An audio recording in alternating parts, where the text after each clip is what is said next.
जो प्रॉमिस किए गए हैं वो पूरे नहीं हुए हैं, ये पीडीडी के मुलाजिम बता रहे थे। और कश्मीर में भी प्रॉमिस की बात की जा रही है और यहां पे बताया जाता कि एक एमनेस्टी दी गई थी। वो एमनेस्टी किसको दी गई थी? आम कश्मीर में बहुत से लोग हमसे राब्ता करते हुए बता रहे थे कि उन्हें मालूम ही नहीं है एमनेस्टी क्या है, कब खत्म हो रही है, कब है।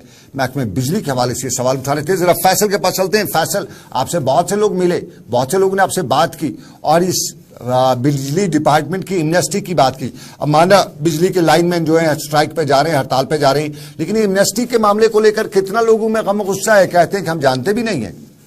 देखिए, बिल्कुल लास्ट ईयर सितंबर में ये एनएमएसटी स्कीम जम्मू कश्मीर गवर्नमेंट ने दी थी उन लोगों को जो कि क्रूड डिफॉल्टर्स थे, यानी वो लोग जो इलेक्ट्रिसिटी फीस जो है वो सबमिट नहीं करते, वो नहीं बते, जिनके पास लाखों रुपया पेंडिंग है वो नहीं देते थे। तो सरकार ने इनिशिएटिव उठाया था कि उन लोगों को एनएमएसटी देंगे, जो प्रिंसिपल अमाउंट होगा उसको उनको बोलेंगे कि आप इंस्टॉलमेंट में दीजिए और जो इंटरेस्ट होगा उसको वेव ऑफ करेंगे। लेकिन अब ये स्कीम खत्म होने को है, लोग आज कह रहे हैं कि हम इसको एक्सटेंड इसमें दीजिए ताकि हम भी बच सकते हैं, हमें इसके हवाले से पता ही नहीं। हालांकि एडवर्टीजमेंट और पब्लिसिटी भी बहुत ज्यादा हुई की थी डिपार्टमेंट ने इसके हवाले से, लेकिन उसके बावजूद जो डिपार्टमेंट के पास जो एक्सपेक्ट अमाउंट था वो कह रहे थे कि करीबन 8,500 करोड़ रुपए हम रिकवर करेंगे इस स्कीम से, लेकिन अभी तक खाली 100 करोड़ रुपया ही उन्होंने रिकवर किया है और स्कीम जो है सितंबर में खत्म हो गई। और जो अब खबरें सामने आ रही है डिपार्टमेंट की तरफ से, उनका मानना है कि सितंबर के बाद हार्ड स्टेप्स उठाए जाएंगे, यहां तक कि जिन लोगों का ज्यादा फीस बकाया होगा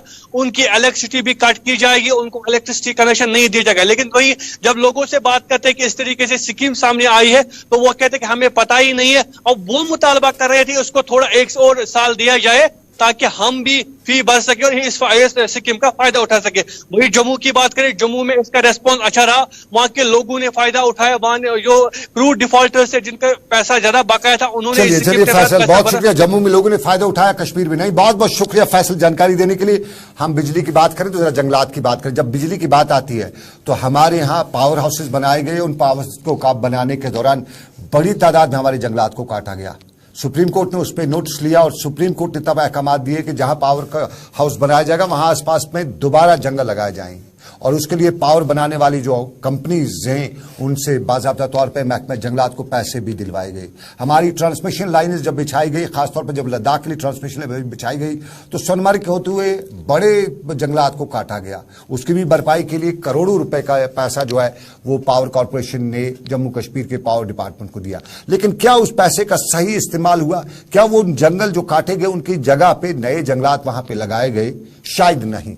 हम ये कह सकते हैं क्योंकि हमें नजर नहीं आया है। सरकार को अगर कहीं नजर आया, बिजली डिपार्टमेंट ने अगर कहीं लगाया है तो उस सामने बाज़ाब्ता तौर पे एक व्हाइट पेपर लगाए। और ग्रीन रिवोल्यूशन की हम जब बात करते हैं तो ये बात जरूरी है कि हम समझना चाहेंगे, हमारी आवाम समझना चाहेगी कि दुनिया इस वक्त एक बड़े बहरान से गुजर रही है, आलूदगी के बहरान से। और माहौलियाती आलूदगी में दरख्तों का एक अहम रोल है रोकने में। और इन्हीं दरख्तों को काटने के बाद जब दोबारा नहीं लगाए जाते तो जिम्मेदार कौन, गलती किसकी, ये सवाल पूछना है। लेकिन जिम्मेदार कौन, गलती किसकी? जम्मू में पावर का जो पावर डिपार्टमेंट नहीं बल्कि हम कहेंगे हाईकोर्ट कम्प्लेक्स जो रायका में बनने जा रहा है उस पर जम्मू कश्मीर के वकला, जो जम्मू बार एसोसिएशन के वकला है, वो नाराज दिखाई दे रहे हैं। और उन्होंने बाज़ाब्ता तौर पर सरकार को बताया है कि इस कम्प्लेक्स के बार कम्प्लेक्स बनाए, इस हाईकोर्ट कम्प्लेक्स के बनाए जाने से इलाके में बहुत से जंगलात को काटा जा सकता है। तो इसलिए बाज़ाब्ता तौर पर ये एनओसी वगैरह जो दी गई है ये किसने दी है, किन बुनियादी, थोड़ा इसका भी व्हाइट पेपर जारी किए। और आज उन्होंने अपनी एक कमेटी भी तश्कील दी है जो इस सारे मामले को देखेगी, समझेगी और बताएगी। एक रिपोर्ट बाज़ाब्ता तौर पर सरकार के सामने रखेगी कि रायका जम्मू में जो कोर्ट कम्प्लेक्स बन रहा है उसमें कितने दरख्त काटे गए हैं, कितने और काटे